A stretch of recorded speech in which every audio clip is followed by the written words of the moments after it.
वामः जीवनं च दिशो दिशा अस्मद्गुरुभ्यो नमः नैवेद्यं समर्पयामि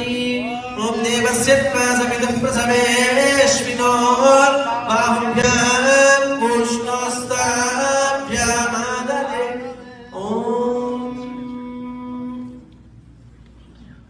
ॐ अस्मद्गुरुभ्यो नमः